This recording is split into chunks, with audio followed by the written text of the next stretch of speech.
네, 오전 예배 말씀을 시작하겠습니다. 오늘 말씀의 제목은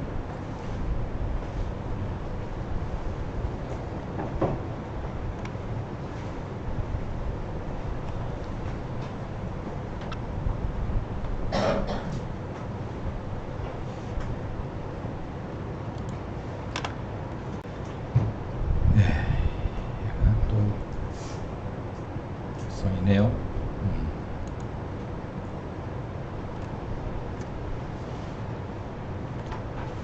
된 것 같습니다. 오늘 말씀의 제목은 온유와 겸손에 관한 말씀입니다. 우리 지난주까지 한 3주 동안 열심히 한국교회 이대로는 안 된다, 아주 민감한 제목에 민감한 주제를 가지고 세 가지 얘기를 했습니다. 오늘도 사실은 한국교회 이대로는 안 된다 정도 수준이 아니라 이거 제가 이렇게 제목을 온유하게 뽑아놔서 그렇지 들어보시면 생각보다 아주 날카로운 말씀이 이 안에 들어있습니다.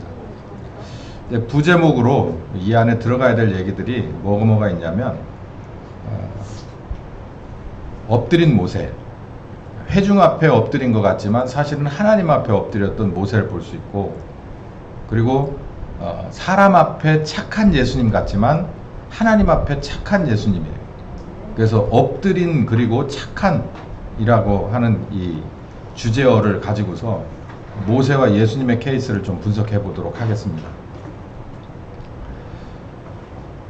예수님 안에는 감추어진 게 있어요. 열려진 게 아니라 감추어진 겁니다. 구원은 여러분 열린 구원이라고 말하는데요, 이게 신학적인 논란이 상당히 많습니다. 근데 저는 어느 편이냐면 감춰져 있다라고 하는 편이에요.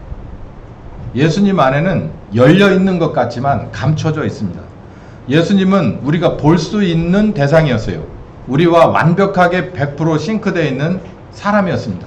남자였어요.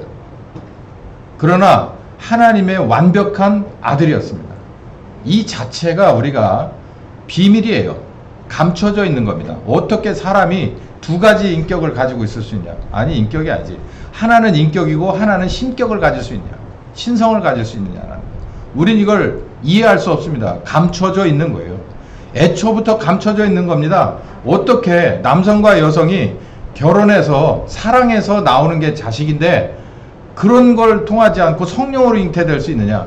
감춰져 있는 거예요. 그러고 보면 여러분, 우리가 굉장히 똑똑한 것 같아도, 바벨탑 높이 쌓는 아주 대단한 기술을 가진 것 같아도 모르는 거 많습니다. 감춰져 있는 거 많아요. 당장 성경에 있는 모든 게 사실상 거의 99%가 감춰져 있는 거잖아요. 1% 가지고서 99%를 상상해내는 이런 오류를 지금까지도 신학교에서 범하고 있고 목회자들이 범하고 있지 않습니까? 저는 예수님 안에는 모든 게 감춰져 있다고 생각합니다. 모든 게 비밀이에요. 그런데 감춰져 있다는 것은 무엇을 의미하냐면, 감춰져서 누군가에게 그냥 아예 모르게 그냥 소멸시켜버리고 그냥 지나가 버린다면 감춰진다는 표현을 안 쓰죠. 감춰진다는 표현은 반대로 오픈된다라고 하는 것을 기대하게 합니다. 그것처럼 우리 예수님은 우리가 사람의 눈으로 볼 때, 사람의 감정선으로 볼 때, 사람의 지식으로 볼 때, 사람의 그 어떤 것으로 볼 때는 감춰져 있는 부분이 많은데, 하나님 쪽에서 주시는 영적인 각도로 볼 때는 그렇지 않다는 거예요. 명명백백하고 확실하게 들어있다. 그 중에 구원에 관한 것은 절대적으로 감춰져 있는 겁니다. 그래서 사람은 하나님이 주시는 각도에서 예수님을 바라보지 못하면, 구체적으로 말씀드려 성령님이 오셔서 우리를 예수님을 바라보게 조명해 주시지 않는다면, 우리의 눈을 띄워 주시지 않는다면, 우리의 마음을 열어 주시지 않는다면 절대로 한 구석도 바라볼 수 없어요. 그게 바로 구원의 비밀입니다. 예수님 안에 감춰진 게 있어요. 마태복음 11장에는 예수님이 이런 말씀을, 제가 지금 길게 드린 예수님이 속 터져 하는 감추어진 것, 세상 사람들이 당신을 절대로 이해할 수 없는 이렇게 서로 격이 안 맞는 이걸 한심하게 생각하시는 장면이 마태복음 11장 전체에 녹아 있어요. 여기를 보면 예수님은 뭔가를 해주고 싶었어요. 말을 해주고 싶었고 보여주고 싶었고 그들에게 하나님 나라의 좋은 것으로 가르쳐주고 싶었고 하나님 나라의 구원의 은혜를 베풀고 싶었어요. 근데 사람들은 자기네들 아는 수준에서만 예수님의 것을 뽑아갑니다. 아픈 사람은 낫는 것만 뽑아가요. 곤경에 처한 사람은 거기서 노임받는 것만 뽑아가요. 근데 예수님은 그게 아니에요. 그보다 더 큰 게 있는데 사람들은 절대 그걸 바라지 않아요. 그래서 예수님이 27절부터 30절에 이런 얘기를 합니다. 읽어봅시다. 시작. 그때 예수께서 대답하여 가라사대 천지의 주제이신 아버지여 이것을 지혜롭고 슬기 있는 자들에게는 숨기시고 어린아이들에게 나타낸 것을 감사합니다. 옳습니다. 이렇게 된 것은 아버지의 뜻입니다. 라고 얘기해요. 이게 제가 길게 설명드린 말씀의 그냥 딱 하나에 예수님께서 이렇게 표현해 버린 거예요. 옳습니다, 아버지. 이렇게 된 건 사실은 아버지가 만들어 놓으신 것이지요. 라고 하고 그냥 한숨 쉬어버리고 끝나는 거예요. 그러면 내용이 뭐냐면 이것을 이라고 그랬는데요. 이것을 설명하려면 오늘 설교 못하니까 예수님은 뭔가 손에 들고 있는 이것이 있어요. 그런데 이것을 딱 들어 내놨는데 세상에서 지혜롭고 슬기 있다는 사람들은 못 알아먹는다는 거예요. 못 알아듣고 못 알아보고 못 깨닫고 한다는 얘기예요. 그런데 예수님이 볼 때 이 어린애들은 이거를 깨닫는다는 거예요. 그러니까 제 설교를 요만한 애들이 깨닫겠습니까? 저렇게 나이 드신 어른들도 이게 도대체 뭔 얘기인지 이걸 잘 모르는데 그렇게 보면 안 돼요. 어린애들이 예수님의 말씀을 완벽하게 깨달았고 그 주변에 있는 어른들은 그렇지 못했다고 해석하면 잘못된 해석입니다. 그건 지금도 마찬가지예요. 이 말은 무슨 말이냐면 깨닫는 극소수가 있고 깨닫지 못하는 아예 깨닫고 싶지 않은 다수가 있다는 얘기예요. 근데 이거는 이렇게 짜여진 이 세상의 판은 하나님이 만들어 놓은 판이다 라고 예수님은 그냥 받아들여 버리고 마는 거예요. 여러분 세상에 보세요. 세상 나가서 이게 옳은 겁니다 라고 해법을 제시하잖아요. 그러면 세상 사람들은 한 95%는 못 알아먹습니다.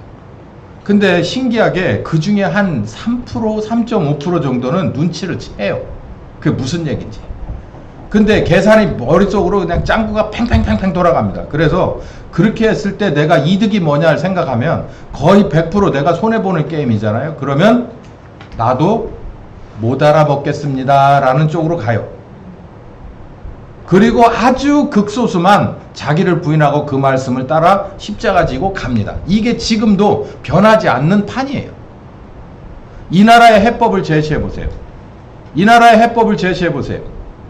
제가 계속해서 말씀드려요. 이 나라를 고치는 데는 뭔만이 해법이라고 그랬습니까? 어딜 고쳐야 된다고 그랬어요? 교회 고쳐야 한다고 그랬어요. 교회. 교회를 고치는데 교회를 고치려면 목사들을 고쳐야 하거든요. 목사들을 우선 고쳐야 돼요. 일단은 성도를 고치기 전에 목사를 고쳐야 되는데 목사를 누가 고칩니까? 하나님만 할 수 있는 일이에요. 목사는 세상에 천상천하 유아독존이에요. 절대 남의 말 듣지 않습니다. 목사 말 절대 안 들어요. 저도 목사지만 목사 얘기 안 듣습니다. 왜요? 목사니까. 제 위에 사람이 없어요. 근데 신기하게도 목사 위에도 한 분이 계십니다. 그게 누굴까요? 교회 머리이신 예수님이죠. 그러니까 예수님만 고칠 수 있어요. 그러니까 결론은 딱 나왔네. 이 나라를 고치려면 누가 움직이셔야 되는 거예요? 예수님의 이름으로 오신 성령 하나님이 움직이셔야 되는 거예요. 정확하게 여러분 아셔야 됩니다. 예수님의 이름으로 오신 성령님의 시대잖아요. 그러니까 성령님이 일단 누굴 고치셔야 할까요? 교회를 고쳐야 하고 교회 안에서 누굴 고쳐야 할까요? 목사들을 고쳐야죠. 사람이 이거 어떻게 할 수 있는 일이 아닙니다. 사람이 문제를 만들었죠. 근데요, 문제가 너무 심각한 결과라서 이거를 사람이 고칠 수가 없어요. 하나님만 고칠 수 있어요. 근데 성경을 봐요. 언제나 사람은 문제를 만들고 하나님은 언제나 해법을 제공하셨습니다. 지금도 그럴 줄 믿습니다. 안 보이십니까? 이해가 안 가십니까? 그러면 여러분도 95%에 해당하는 불신자와 똑같아요. 여러분, 나라를 위해 기도하십니까? 여러분, 교회 미래를 위해 기도하십니까? 여러분, 우리가 우리가 낳은 저 자녀들의 미래를 놓고 기도하십니까? 그러면 여러분은 확실히 감추어져 있던 비밀이 여러분은 깨달을 수 있어야만 합니다. 아니, 깨달아야만 해요. 그게 무엇입니까? 지금 제가 말씀드렸잖아요. 모든 원인은 사람이 만들지만 크고 작은 모든 문제는 누구만 해결할 수 있다는 거예요. 하나님만 할 수 있다는 거예요. 이 나라의 문제도 교회 때문에 그렇습니다. 빛과 소금의 역할을 감당 못하는 2%의 교회 때문에 그래요. 교회가 제대로 방법 순찰 못했기 때문이고, 교회가 제대로 자기 역할을 못했기 때문이에요. 이 원인을 누가 알고 계시냐? 하나님이 다 명명백백하게 알고 있습니다. 저는 120% 확신하는 게, 하나님이 우리 나라를 위해서 나서는 게 아니라 당신의 교회를 위해서, 아니 당신의 거룩한 이름을 위해서 절대 이렇게 좌시하고 계실 분은 아닙니다. 왜요? 그분은 살아계시기 때문에 그래요. 그분은 저와 함께 하시고, 그분은 이 예배 가운데, 이 말씀 가운데 함께 하시고, 그분은 여러분 가운데 지금도 함께 하시기 때문에 그래요. 2000년 전부터 그래왔고, 과정 속에 이보다 더 어려운 교회의 현실 속에 늘 함께 하셨고, 그 가운데 하나님의 택한 재물들에게 함께 하셨고, 지금도 마찬가지인 걸 저는 120% 확신합니다. 감춰져 있는 비밀. 27절부터 우리 한번 봅시다. 시작. 내 아버지께서 모든 것을 내게 주셨으니 아버지 외에는 아들을 아는 자가 없고, 아들 같고 아들의 소원대로 계시를 받은 자 외에는 아버지를 아는 자가 없느니라. 수고하고 무거운 짐자들아, 다 내게로 오라. 너희를 쉬게 하리라. 아버지가 아들을 알고 아들이 아버지를 알아. 이게 무슨 말씀일까요? 여러분이 되게 중요한 말씀입니다. 그리고 아들의 소원대로 계시를 받은 극소수만이 아버지를 알고 아들을 안다는 거예요. 이게 성령님과 하나 된 사람을 말하는 겁니다. 내가 너희 안에, 너희가 내 안에. 이게 바로 이 말씀이에요. 이 하나됨의 비밀입니다. 여러분, 우리는 늘 신약의 신자는 애초부터 하나님과 하나 될 팔자였었어요. 아니, 사실 원래 그랬었지. 그러다가 쫓겨났죠. 그래서 다시 회복시키는 그 여정이 바로 우리 복음입니다. 그게 예수님의 십자가인 거예요. 그래서 하나님과 우리가 하나 되고자 하는 그 목적을 가지고 오신 예수님의 십자가, 은혜를 받은 사람이고 그 기회를 얻은 사람이라면 감춰져 있는 비밀이 절대로 감춰진 게 아닌 걸 믿으시기 바랍니다. 우리에게는 활짝 열린 하나님의 비전이고 하나님의 길이고 구원의 방법인 것을, 해법인 걸 믿으시기 바랍니다. 29절에 이런 말씀이 있어요. 중요한 말씀입니다. 같이 시작. 나는 마음이 온유하고 겸손하니 나의 멍에를 메고 내게 배우라. 그러면 너희 마음에 쉼을 얻으리라. 이는 내 멍에는 쉽고 내 짐은 가벼움이니라. 이게 우리가 지금 감춰져 있는 비밀 얘기를 하는데, 이 비밀을 풀 수 있는 열쇠는 첫 번째, 여기 나오는 대로 여기 보면 이제 거꾸로 읽으시면 됩니다. 거꾸로 읽으시면 보면 나의 멍에를 메고 내게 배우면 돼요. 그러니까 여기서 나는 예수님이죠. 예수님의 멍에를 메고 예수님한테 배우면 됩니다. 그러니까 예수님은 지금 소가 멍에를 메듯이 멍에를 메고 있어요. 그래서 송아지를 데려다가 엄마한테 붙입니다. 왜요? 이게 노련한 어미 소는 뭐 이렇게 논이나 밭을 한두 번 가른 게 아니기 때문에 아주 능숙하게 그 주인과 호흡을 잘 맞춰요. 그러니까 송아지는 정말 아무것도 몰라요. 그렇기 때문에 송아지를 데려다가 엄마 옆에 붙입니다. 뭐 하라고? 엄마한테 뭘 배우라고? 이 밭을 가는, 멍해질을 하는 것을 배우라고 엄마한테 붙여주는 거예요. 예수님도 지금 그 얘기를 하고 있는 거예요. 나의 멍에를 메고 너도 좀 배우면 어떠냐라고 물어봐요. 뭘? 예수님을 알고 싶으면 예수님한테 가려져 있는, 내가 확실하게 정확하게 모르는 그 가려진 것이 있다면 예수님 안에 들어가서 그 비밀을 풀어야 되는데 바로 그걸 알려주시잖아요. 예수님이 진 멍에를 메고 나에게 배우라는 거예요. 마태복음 16장에 뭐라고 했어요? 너희들이 나를 따라오려거든 너를 부인하고 네 십자가를 지고 나를 따르라. 이 말씀하고 딱 붙은 말씀이에요. 그래서 나의 멍에를 메고 내가 십자가를 지고 간다. 내 거가 아니라 니네 건데 내가 대신 지고 가. 너도 네 십자가 네 거만한 거 지고 백팩 찌듯이 지고 나를 따라오면서 배워가라. 뭘 배워가요? 비밀을 배워가라는 거예요. 구원의 비밀을. 구원의 비밀. 여러분 모든 건 구원이란 말과 통합니다. 지금 이 나라의 문제도 구원받아야 해결되는 거예요. 구원이라고 하는 두 글자가 풀려야 해결됩니다.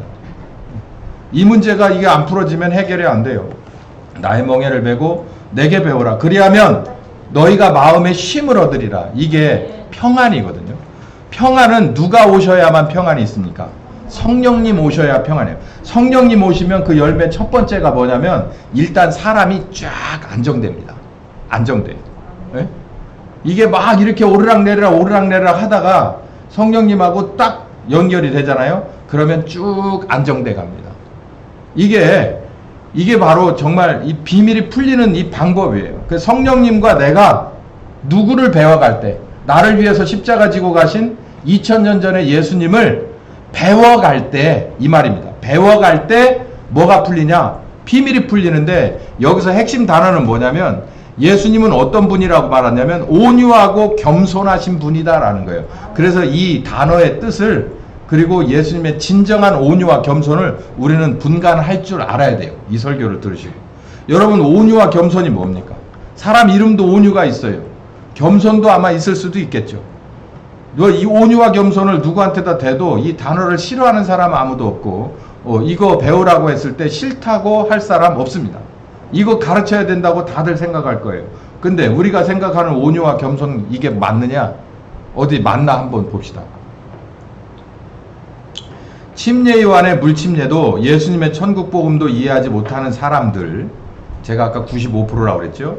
예수님이 자신의 멍에를 같이 메면서 그분의 온유와 겸손을 배우면 아버지의 구원의 비법이 풀린다. 그러니까 아버지를 알게 된다 이 말이죠. 하나님을 알려면 우리는 성령님을 통해서 누굴 배워야 된다고요? 온유하고 겸손하신 예수님을 배우면 된다는 거예요. 자, 자꾸 미궁 속으로 빠집니다. 빛의 열매 중에 착함이 있습니다. 에베소 5장 9절 빛의 열매는 모든 세 가지가 있는데 첫 번째 착함과 의로움과 진실함에 있어요. 이게 빛은 하나님이 빛이시니까 하나님의 자녀는 이 세 가지의 도드라진 특징이 있어야 한다는 거예요. 그 중에서 두 가지는 일단 중요하지만 빼고 착함이라고 하는 거예요. 착함. 이 착함이라는 게 뭘까요? 가격의 착함. 홈플러스. 망해가고 있죠. 또 애들이 착해. 어떨 때 착해요? 묻지도 말고 따지도 말고 누구 말 잘 들을 때, 내 말 잘 들을 때 착해. 하여간 시키는 대로 토달지 않고 그냥 하면 착해. 그냥 우리가 생각하는 착함은 이 정도예요. 자, 하나님의 자녀로서 이 세 가지 요건 중에 첫 번째 나오는 착함. 예수님 안에 있는 온유와 겸손과 동의어인데 이 착함이라고 하는 것은 뭘까요? 여러분은 이 세 가지 열매가 있어야 돼요. 착한 열매, 의로운 열매, 진실한 열매 세 가지가 있어야 돼요. 이 착한 열매, 온유와 겸손인데 민수기 14장 1절에서부터 5절까지 보면 모세의 경우가 나옵니다. 이 모세의 온유와 겸손, 모세의 착함. 여러분 이 모세라고 하는 사람이 이쯤 민수기 14장쯤 갔을 때 나이가 근 100세쯤 되겠죠. 그러니까 40살 때까지 모세는 클라이막스, 인생의 완전히 클라이막스였습니다. 어쨌든 양자로 들어왔지만 모세는 40년이라는 기간 동안은 40년은 성경에서 40년이라는 건요. 남자 나이 40이라는 건 그 남자에 있어서 인생의 클라이막스를 말합니다. 근데 모세는 남자로서 인간 남자로서의 클라이막스 뿐만 아니라 어떤 거에 클라이막스냐면 세상에서의 갖출 수 있는 남자로서 갖출 수 있는 모든 걸 갖춘 나이가 40이에요. 이건 제 해석이 아니라 제가 언젠가 설교 시간에도 말씀드렸죠. 이건 누구의 해석이라고 그랬어요? 스테반의 해석이에요. 스테반 설교의 모세를 해석할 때 이렇게 해석을 해요. 세상에서 갖춰야 될 모든 것을 갖춘 모세 40세 때. 그 모세는 정말 아무도 두렵지 않았습니다. 모세가 어느 날 자기가 히브리 민족의 일원이라는 것을 알고 당시에 히브리인들이 당하는 꼴을 보고서 의협심이 났어요. 그래서 결국 어떻게 합니까? 의협심에 불타오르고 올라서 터졌는데 누굴 죽여버렸어요? 자기가 왕자인데 자기가 부리는 공무원 하나를 모가지를 비틀어 죽여버렸어요. 그리고 감회장 해버렸어요. 왜? 누굴 구하려고? 곤경에 빠진 자기 동족을 구할 의협심이죠. 그 일이 모세에게는 올무가 돼가지고 결국은 모두 밝혀지고 자기 이 출신이 밝혀지고 그리고 결국은 사막으로 도망가서 40년 동안을 양치기로 삽니다. 그러니까 저 위에 있던 최고봉의 모세가 어디로 떨어졌어요? 최악의 상황으로 떨어졌어요. 그리고 40년 동안 도대체 뭘 했는지 모르지만 성경은 그냥 한 줄로 그냥 쭉 40년을 요약을 해요. 미디안 광야에서 양을 치더니 40년. 그렇게 그냥 한 문장으로 쭉 그냥 40년을 그냥 일축해버려요. 사울도 아라비아 광야에서 3년을 있습니다. 그 3년을 뭐가 있든 3년을 도대체 한 줄도 안 되는 한 구로 그냥 아라비아에서 3년간 머물더니 끝. 성경은 정말 재밌어요. 그 안에서 도대체 40년간 3년간 이 유명한 성경의 믿음의 선배들을 이들의 정체성을 확립한 40년과 3년을 우리에게 감춰놨다고. 왜 감춰놓은 줄 아세요? 이걸 열어놔 봤자 읽어서 해결될 게 아니에요. 우리가 다 모두 읽는다고 해서 바뀌는 게 아니고 우리 모두의 40년과 3년이 따로따로 있어야 되기 때문에 쓸 필요가 없는 거예요. 쓸 필요가 없어. 들어가 보면 알아요. 모세가 40년간 광야에서 뭐 했겠구나. 이 사울이 3년간 아라비아 광야에서 뭐 했겠구나를 우리도 들어가 보면 알아요. 들어가 보면 그 비밀이 확실하게 풀어지기 때문에 여기 나올 필요가 없어요. 어? 집사님 안 하셔도 돼. 네. 홈버튼 열일하시는 분이 일주일에 2번씩 우리가 여러분 맨발 벗고 다녀도 되게끔 우리 노 집사님. 네. 이런 일이 있습니다. 그런 모세에게 이런 일이 있어요. 자, 2절만 읽어봅시다. 시작. 이스라엘 자손이 다 모여 모세와 아론을 뭐 했다고요? 원망했어요. 앙알앙알 거리고 나왔습니다. 그러니까 5절에 뭐라고 되어 있어요? 모세와 아론이 이스라엘 자손의 온 회중 앞에 뭐 했다고요? 엎어졌다. 저도 목회하다 보면 가끔 저한테 그런 분이 자주 하는 분이 한 분 있어요. 여기 계신데 목사님 그러면서 막 와요. 막 얘기해요. 저한테 감히 그런 분이 거의 없거든요. 근데 한 분이 와서 가끔요. 저는요 막 그러면서 얘기를 해요. 근데 저는 어떻게 보면 되게 귀엽다고 그게 그 모습이. 근데 여기 보면 그 정도 차원이 아니라 이스라엘 자손 전체가 그래요. 그러니까 이거 잘못하면 돌 맞아 죽을 상황이죠. 어떤 상황이냐면 민수기 14장이면 어디쯤 될까요? 이 사람들 지금 이 뭡니까? 광야에서 나와서 12정탐꾼을 보내고 10명은 이런 땅입니다. 2명은 들어갑시다. 이렇게 얘기하는 그 과정에서 10명의 정탐꾼이 우린 거기 못 들어갑니다. 뭐 우린 이래저래 해서 그래서 자꾸 불신을 심어주고 그게 다 옮겨 붙어가지고 이스라엘 자손들이 모두가 다 모세와 아론을 원망하기 시작했어요. 이거 돌을 쳐 죽일 수도 있었어요. 어디 그런 게 나오냐? 지난주에 우리 설교했잖아요. 누굴 돌로 쳐 죽이려고 그랬죠? 두 사람. 여호수아와 갈렙을 뭐 하니까? 우리 들어가자라고 선동을 하니까 뭐 하려고 했다고요? 돌 들어 쳐 죽이려고 그랬어요.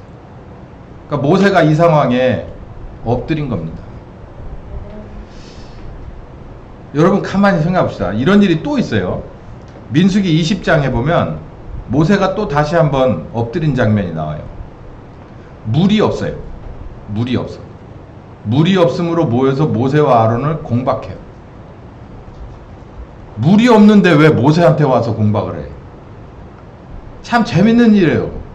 물이 없는데 모세한테 그래요. 그 중에 우물 전문가가 없을까? 하여간 뭔 일만 있으면 모세한테 와가지고 공박을 해요. 그러니까 모세와 아론이 어떻게 했다고요? 총회 앞에 떠나 회막문에 이르러서 뭐 했다고요? 이 회막문은 뭘 말하냐면 그 이 하나님의 법궤가 있는 그런 이 성막입니다. 성막. 거기에 앞에 와서 엎드렸습니다.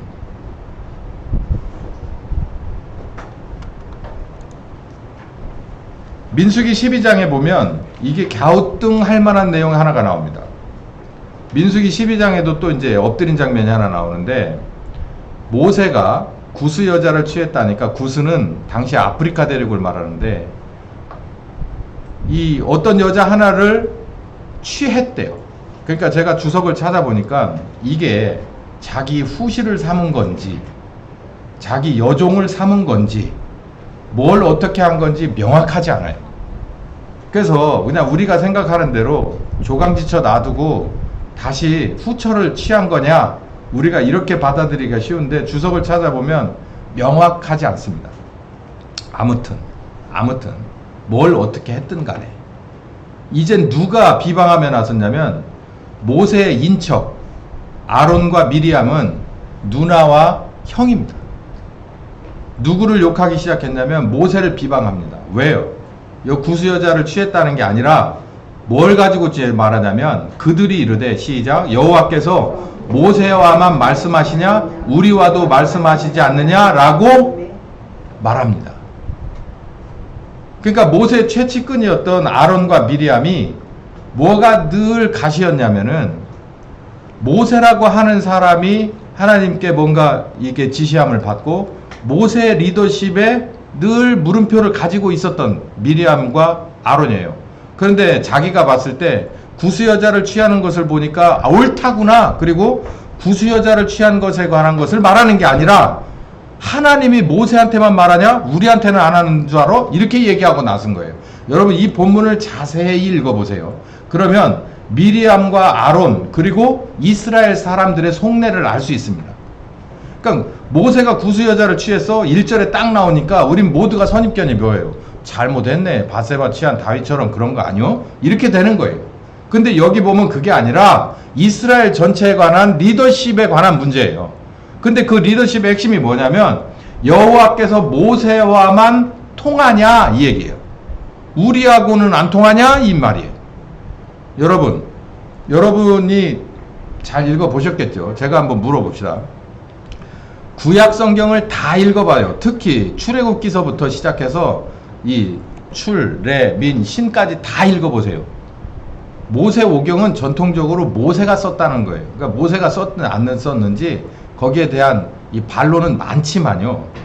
그 창세기부터 신명기까지 그 5가지 성경이 다 누굴 중심으로 써 있어요?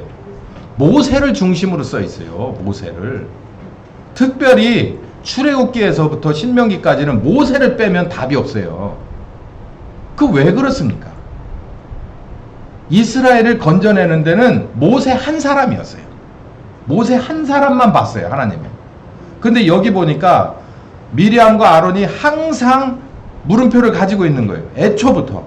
하나님이 모세하고만 통하냐 이걸 마음속에 깊이 갖고 있었어요. 그래서 백성들이 하나님한테 불신의 마음이 깔려 있다는 걸 알고 지금 이 상황에 이 판을 뒤집어 보자 라고 한 거예요. 여기서 어떻게 했습니까? 오죽했으면 하나님이 나왔습니다. 나와서 뭐라고 하는지 보세요. 6절 시작.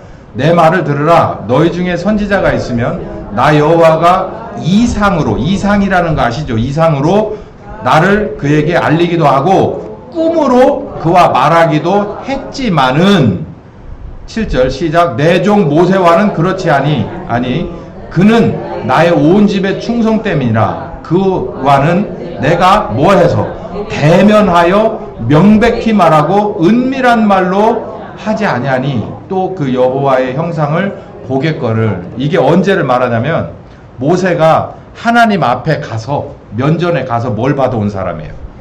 계명을 받아온 사람이에요. 그러니까 대면해서 받아왔어요. 지금 그 얘기를 하고 있는 거예요. 대면하여 명백히 말하고 은밀한 상상조로, 이상조로, 꿈조로 얘기하지 않고 정확하게 내가 얼굴 대 얼굴을 보고 말하는 사이다. 그러니까 하나님이 누구를 딱 찍어준 거예요. 미리암하고 아니고 아론하고 아니고 나는 누구에게 관심 있다는 거예요. 모세하고만 통해. 이 얘기를 나서서 얘기해주고 있는 거예요. 그런데 이걸 모세가 몰랐겠어요? 미리암과 아론이 이따오로 말하는 걸 모세가 야 니네 진짜 택도 없는 소리 한다 이걸 몰랐겠습니까? 근데 어떻게 했느냐면 3절 시작. 이 사람 모세는 온유함이 지면의 모든 사람보다 승하더라. 그러니까 자기가 이런 얘기를 했다는 거예요? 안 했다는 거예요? 안 하고 엎드린 거예요. 누가 나서시라고? 이게 바로 온유와 겸손입니다. 이게 온유와 겸손. 사실 모세가 나서서 얘기할 수 있어요. 여러분 보시라고. 이 두 돌비, 저 회막 안에 들어있는 두 돌비 누가 들고 내려왔습니까? 모세가 들고 내려왔잖아요. 그렇게 얘기해도 충분해. 지금 하나님이 말씀하신 게 그거예요. 대면에서 보고 정확하게 말로 그게 바로 이 계명을 들고 내려온 거거든요. 내가 그런 사람인데 니네가 뭘 어쩌다고 이렇게 얘기할 수 있단 말이에요. 근데 얘기하지 않습니다. 보세요. 그 전에 물이 없다고 공박을 해도 모세는요, 야, 물 없는 걸 왜 나한테 와서 찾아? 이렇게 얘기할 수 있어요. 그런데 물 있어서 좋을 때는 나한테 안 찾아오고 먹을 거 있고 배부를 땐 나 안 찾아오더니 배고프고 목마르니까 나 찾아와가지고 왜 공박을 하는데 내가 니들이 나한테 물 맡겨놨어? 이렇게 얘기할 수 있어요. 그런데 어떻게 했다는 거예요? 회막문 앞에 하나님 앞에 뭐 했다고? 엎드렸다는 거예요. 뭐 하시라고? 하나님이 나서시라고. 여기서 민수기 20장에 여기를 보면 이 뒤에 하나님 나와서 어떻게 했다고요? 하나님이 나왔습니다. 나와서 이 사람들에 대해서 확실하게 평가를 해주었어요. 그러니까 나서시라고 그냥 엎드려 가지고 있는 거예요. 민수기 14장에서도 알아서 와가지고 가나안 땅을 보여줬더니 10명이 와가지고서 우리는 여기 못 들어가요. 좋기는 한데 좋기는 한 것 뿐이에요. 못 들어갑니다 라고 얘기를 해요. 원망을 막 하고 돌로 쳐 죽이려고 하니까 엎드렸어요. 그래서 나와서 지난주에 제 설교했잖아요. 니네 절대 못 들어가. 이거 다 쓸어버릴까 샹 이렇게 하다가 40년 동안 광야 가서 살아. 다 죽을 때까지 광야로 돌아다녀. 다음 세대가 나올 때까지 돌아다녀. 알았어? 그러고서 여기서 모세 편을 다시 들어줍니다. 모세는 당신들 실수하는 겁니다. 아브라함 때부터 우리는 저 땅을 보면서 살았고 하나님과 약속된 땅입니다. 우리 이렇게 되면 하나님을 불신하고 하나님을 업수히 여기는 겁니다 라고 말할 수 있었습니다. 근데 말하지 않았어요. 그냥 여기 온 회중 앞에 엎드린 거예요. 날 잡아 잡수. 얼마나 속이 탔겠습니까? 다 알고 다 보고 다 확신을 가지고 있고 어떻게 된다는 걸 다 아는데, 그러니까 예수님 속에 들어가 있는 이 온유와 겸손이 모세에도 있었어요. 자, 그러면 예수님 안에 들어가 있는 온유와 겸손 한번 배워봅시다. 이게 오늘의 핵심이죠. 마태복음 17장 5절. 마태복음 17장은 변화산의 장면이에요. 16장에 어떤 일이 있었냐면 가이사랴 빌립보 지방에서 베드로가 혼났습니다. 그리고 나서 베드로한테 막 이 사탄아 이렇게 했으니까요. 베드로도 아무리 믿음이 좋은 베드로도 스승님한테 그렇게 혼나면 움찔했을 거 아니에요. 도대체 내가 뭘 잘못했지? 아니 그리스도가 십자가에 죽는다는 게 말이 돼? 그래가지고 아마 베드로, 야고보, 요한 셋이서 내 말이 틀렸냐? 틀렸냐고 말 좀 해봐. 그렇게 예수님 없는데 이만큼 떨어져서 얘기를 한참 했을지도 몰라. 아마 저 같으면 많이 했을 것 같아요. 틀렸으면 말 좀 해봐. 예수님 앞에 가서는 절대 못하고 베드로, 야고보, 요한 셋이서 모여갖고 그렇게 얘기했을 거예요. 그랬는지 어쨌는지 바로 그 다음 장에 어떤 장면이냐면 변화산상에 이 셋만 데리고 갑니다. 셋만 데리고 가서 거기 모세도 나오고 엘리야도 나오고 가운데 누가 서시다고요? 예수님이 서시는데 그 가운데 이렇게 높게 서셨다는 건 모세보다 엘리야보다 누가 탑이라는 거예요. 예수님 탑이라는 거예요. 그래가지고 그걸 누가 나와서 여기 구름 속에 시작. 구름 속에서 소리가 나서 가로되 이는 내 사랑하는 아들이요 내 기뻐하는 자니 너희는 저 말을 들어라 라고 하는 거예요. 그러니까 모세도 내가 보낸 선지자가 맞고 엘리야도 내가 쓰는 권능의 선지자가 맞지만 이 가운데 서 있는 예수는 누구라는 거예요. 여기 보니까 내 사랑하는 내 아들이라는 거예요. 내 기뻐하는 자다. 그러니까 너희는 누구 말을 들으라는 거예요? 예수님 말을 듣지 모세 얘기가 아니라 엘리야 말이 아니라 예수님 말을 들으라는 얘기예요. 예수님이 이렇게 변화산상에서 이런 신비한 일이 일어났습니다. 여기 보면 아버지가 그러는 거예요. 이는 내 사랑하는 아들이다. 내 기뻐하는 자다. 라고 여기 공인을 딱 찍거든요. 그러니까 따라가라고. 정신 똑바로 차리고 뒤따라가라고. 이렇게 얘기한 거예요. 딴소리 하지 말고. 자, 예수님의 온유와 겸손은 다른 데 있지 않습니다. 자기가 가야 될 길을 가감없이 그대로 말하는 거예요. 네. 내가 곧 길이고 내가 곧 진리고 내가 곧 생명이라는 것은요, 그 안에 뭐가 들어가 있냐면 부풀려서 말할 필요가 없는 거예요. 그냥 이거다라고 얘기해 주는 겁니다. 그게 바로 길이에요. 여러분, 길을 알려주는데 가시다 보면요, 떡갈나무가 막 있거든요. 그런데 뭐 그렇게 얘기해요? 여러분, 내비 찍어보세요. 내비가 뭐라고 말합니까? 지도에 그냥 줄 하나 쭉 거줘요. 쭉 거주고 이 길 선택하셨습니까? 그러면은 그 길이에요. 좌회전하세요, 우회전하세요, 뭐회전하세요, 뭐회전하세요, 이렇게 얘기하지. 여기쯤 가니까 뭐 목마른 사람 여기서 물 먹고 뭐 이런 거 없어요. 그냥 기면 기고 아니면 아닌 정확하게 말하는 거예요. 그게 길입니다. 여러분, 길은요 그냥 한 길이에요. 그냥 그 길 가는 거예요. 그거 아니면 틀린 길이에요. 틀린 길은 도착할 수 없는 거예요. 길은 그냥 이도 아니고 저도 아니고 길은 길이에요. 진리는 더해요. 진리는요 아픈 겁니다. 아픈 건데 사실은 그 진리는 맞는 거예요. 물은 위에서 아래로 흘러요. 어떤 사람이 모두가 다, 우리 사람 모두가 다 물은 밑에서 위로 흐를 수도 있어 라고 얘기해도 그 순간에도 물은 어디서요? 위에서 아래로 흘러요. 변합니까? 안 변하지. 변했으면 좋겠는 게 우리 생각일지 모르지만 절대 안 변해요. 성은 남성과 여성 둘입니다.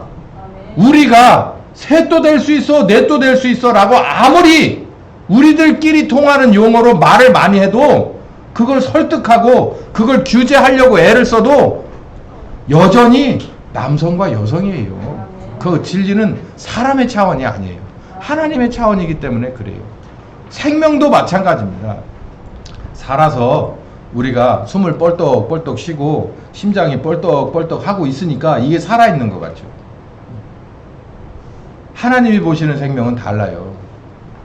이 사람 안에 하나님에 관한 믿음이 있느냐, 이 사람 안에 진리에 관한 그 사랑이 그 안에 들어가 있느냐, 그걸로 그 사람을 살았냐 죽었냐라고 보는 거예요. 얼마나 냉정합니까? 어떤 면에서 봐도. 그러나 우리에게 좋은 거예요. 예수님은 그 길을 걸어간 거예요. 길이고 진리고 생명이신 길을 걸어가요. 누가 앞에서 가로막아도 자기를 가장 생각해주는, 뭐 부모를 떠나서 제자 중에서 가장 탑이라고 하는 베드로, 야고보, 요한이 그리스도, 이렇게 십자가에 죽는 그리스도만은 안 하셨으면 좋겠습니다 라고 해도 뭐라고 그랬어요? 택도 없는 소리 하지 마. 사탄아 물어가라. 네가 아버지 일을, 하나님의 일을 생각지 않고 사람의 일을 생각하게 하냐? 그 사람 안에는 예수님도 들어가 있습니다. 십자가 지는 건 예수님 당사자예요. 지지 말라고 옆에서 반대해 주는 건 예수님이 인간적으로 봤을 때는 고마운 일입니다. 그런데도 뭐라 그래요? 사탄아 물러가라. 아버지 뜻이 우선이라는 거예요. 이게 예수님의 온유와 겸손입니다. 그게 없었더라면, 예수님이 십자가를 지는 걸 유보하셨거나 안 지셨다면 우리는 뭐 어떻게 됐겠어요? 말 하나 말하죠. 요한복음 12장 27절에서 30절까지 보시면 이 한 알의 밀에 관한 게 나오죠. 바로 그 얘기입니다. 예수님이 이제 예수님을 암살을, 정치적인 암살을 하고 싶어서 유대의 모든 헤드들이 모여가지고 작전을 펴고 있다는 것을 헬라 사람 몇몇이 압니다. 그때나 지금이나 그들도 로마 제국이잖아요. 정보가 얼마나 빠삭했겠습니까? 뭐 지금 네로라라고 하는 큰 나라들 정보기관들 뭐 어마어마하잖아요. 그 정보력이. 그 헬라 사람 몇이 와가지고 예수님한테 이렇게 하다가는 큰 코 다칠 수 있습니다 라는 말을 하러 왔는데 면전에서 그 사람들을 그냥 안 만납니다. 그 장면에 관한 설명은 여러 번 드렸죠. 그리고 나서 하나님의 미래에 관한 얘기를 하고 예수님이 그 뒤에 하신 말씀이에요. 이걸 읽어보면 그 앞에가 이해가 돼요. 시작. 지금 내 마음이 민망하니 무슨 말 하리요. 아버지여 나를 구원하여 이때를 면하게 하여 주옵소서. 그러나 내가 이를 위하여 이때에 왔습니다. 아버지와 아버지의 이름을 영광스럽게 하옵소서 하시니. 자, 스톱. 여기까지만. 이게 지금 보면 뭐예요? 내 마음이 민망하니 무슨 말을 하려. 아버지와 나를 구원하여 이때를 면하게 하여 주옵소서. 여기까지는 뭐예요? 십자가 지는 것에 대한 두려움이 있습니다. 그러니까 자들이 와서 나한테, 헬라인들이 나한테 지금 무슨 얘기를 하려고 하는지 예수님이 모르는 거예요? 아는 거예요? 뻔히 알고 있는 거예요. 무슨 얘기하러 왔다는 게. 제가 그러니까 감히 그 사람들이 정보요원들이라고 말씀드리는 거예요. 그 헬라인 몇몇이 와서 당신 이러면 정치적인 재물이 될 수 있습니다. 위험합니다. 그러니까 예수님이 그냥 마다하시고 이런 말씀하시는 거예요. 나도 십자가 지는 것에 대한 두려움이 있습니다. 그러나 내가 이 십자가 짐을 위해서, 이제 이 말도 안 되는 십자가 지는 것을 위해서 여기까지 오지 않았습니까? 아버지 이름을 영화롭게 하옵소서. 제가 끝까지 지고 가겠습니다. 이 말인 거예요. 그러니까 시작. 이에 하늘에서 소리가 나서 가로되 내가 이미 영광스럽게 하였고, 그러니까 예수 네가 나를 영광스럽게 하였고 또 다시 영광스럽게 할 것이다 라는 거예요. 이미 십자가를 지시는 것뿐만 아니라 그 다음에 부활하셔서 성령께서 오셔서 추수하시는 구원사역의 원동력이 될 것이다 이 말이에요. 이게 누구와 누구와의 대화입니까? 이게 아버지와 아들 간의 대화예요. 성경을 잘 읽어보면 정말 이렇게 감추어졌던 것이 열릴 때 정말 참 가슴 참 미어집니다. 아버지하고 아들만의 대화예요. 29절 시작. 곁에 서서 들은 무리들은 우레가 울었다고 하며 또 어떤 이들은 천사가 저에게 말했다고도 하니 예수께서 대답하여 가라사대 이 소리가 난 것은 나를 위한 것이 아니라 누굴 위한 거다. 니들을 위한 거야 임마 라고 얘기를 하는 거예요. 가슴 아픈 얘기입니다. 아버지하고 아들만 알아들을 수 있는 그 헤르츠의 대화예요. 근데 그 대화 내용이 뭐예요? 자기 아들이 십자가에 가야만 되는 걸 아버지는 알아요. 그러라고 보낸 거.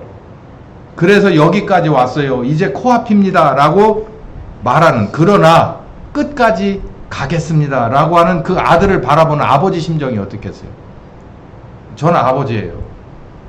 저는 아들이 제일 힘들 때, 제가 제일 마음이 아들을 키우면서 제일 힘들 때가요, 군대 보낼 때였습니다.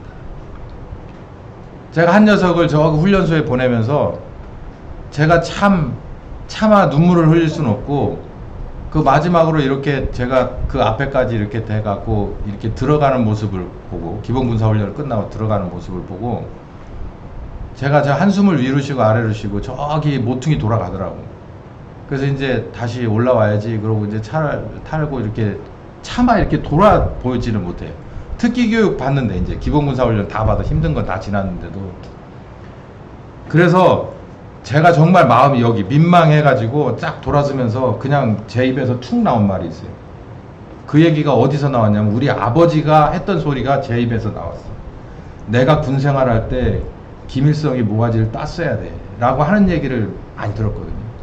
근데 나도 그 소리가 나오더라고. 내가 군 생활할 때 저 김정일이 모가지를 땄어야 돼. 그러면 내가 내 아들을 저기를 군문에 다시 집어들 일이 없잖아요. 여기 지금 그 마음인 거예요. 나야 뭐 그냥 병역놀이 좀 하고 나와서 그냥 이랬지만 여기 예수님은 진짜 죽잖아요. 진짜 죽잖아요. 이 아버지, 보내야 되는 아버지 심정이 여기 나와요. 네가 나를 이미 영광스럽게 했잖냐. 그리고 또 나를 영광스럽게 할 거야. 제자들은 뭔 얘기인지 못 알아들었어요. 예수님이 이게 뭔 소리가 났어? 왜 갑자기 말을 하는 애 막 천둥치고 막 이래? 그 예수님이 뭐래? 이거는 니들을 위한 소리였어. 이건 뭐 아무것도 모르는 선문답 여기서 왔다 갔다 하죠. 요한이 이거를 써놓은 거예요. 훗날에. 그래서 여기서 있었던 요한도 이 상황엔 몰랐겠죠. 여기서는 아무도 못 알아들었겠지. 그러나 요한이 그 뒤에 가서 누구의 감동을 받습니까? 성령님의 감동을 받아서 이때를 이해한 겁니다. 할렐루야. 여러분도 그렇게 되시길 예수님의 이름으로 축원합니다. 성령님의 인도하심을 받으면 여러분도 이 안으로 들어가요. 이 안으로 들어가셔서 그 저리저리한 마음이 여러분에게 와 닿습니다. 왜? 여러분도 이 글씨 안으로 들어가서 이 상황 안으로 들어가게 돼요. 요한도 그렇게 들어갔잖아요. 이 온유 겸손하신, 그래서 아버지가 그 아들을, 내 아들은 온유하고 겸손한 아들, 내 아들의 멍에를 메고 배워라. 이게 이렇게 말할 수밖에 없는 예수님. 예수님의 온유와 겸손의 핵심입니다. 요한복음 12장 49절에서 50절까지 시작. 내가 내 자의로 말한 것이 아니고 나를 보내신 아버지께서 나의 말한 것을 이룰 것을 친히 명령하여 주셨으니 나는 그의 명령이 영생인 줄 아노라. 그러므로 나의 이른 것은 내 아버지께서 내게 말씀하신 그대로 이르노라 하시니라. 예수님이 십자가 지신 건 누가 이루셨다고요? 아버지가 그대로 시킨 겁니다. 그대로 순종한 거예요. 예수님이 천국 복음을 가르쳐 주신 건 누가 알려준 거라고요? 아버지가 알려준 거예요. 아들은 그대로 했을 뿐이에요. 순종입니다. 이게 바로 온유와 겸손의 핵심이에요. 순종. 아버지를 향한 아들의 효성을 넘어선 목숨 건 순종. 이게 바로 온유와 겸손이고 이게 하나님의 자녀로서의 착함입니다. 착함. 자, 이렇게 한번 보십시다. 우리 신자는 누구나 다 예수님으로 하나님의 자녀가 되는 기회를 얻었어요. 우리도 이 예수님처럼 온유와 겸손, 즉 순종의 의무가 있습니다. 이 의무를 다하지 않으면 우리는 하나님의 자녀라 얘기할 수 없어요. 예수님을 본받는 제자라 얘기할 수 없습니다. 오죽하면 성경에 교회는 머리는 누구고 예수님의 이름으로 오신 성령님이 머리고, 그리고 너희들은 뭐라 그랬어요? 지체라고 그랬어요. 그러면 머리가 명령하는 대로 지체는 어떻게 해야 돼요? 따라해야 돼요. 순종입니다. 이 순종이 없으면 이건 안 되는 거예요. 저는 오늘 예수님에게서만, 그리고 성경에 나오는 믿음의 선배들에게 면면이 흐르고 있는 순종에 관한 얘기를 했습니다. 이 순종을 알면, 예수님을 따라 순종을 배우면 무슨 비밀이 열린다고요? 감춰져 있던 구원의 비밀이 열린다는 거예요. 그러니 무조건 나는 예수님을 구주로 받아들이고 내 죄를 시인하고 받아들이고 나는 그렇게 기도하고 나면, 믿음 고백했으면 구원에 이르게 될까요? 말씀과 다릅니다.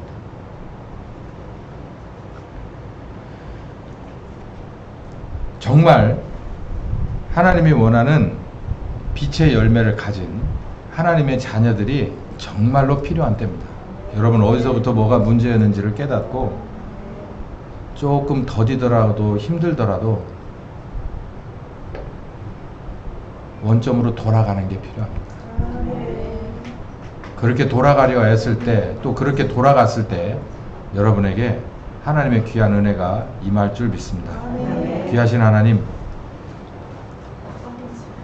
멀리 하나님 원하지 않는 방향으로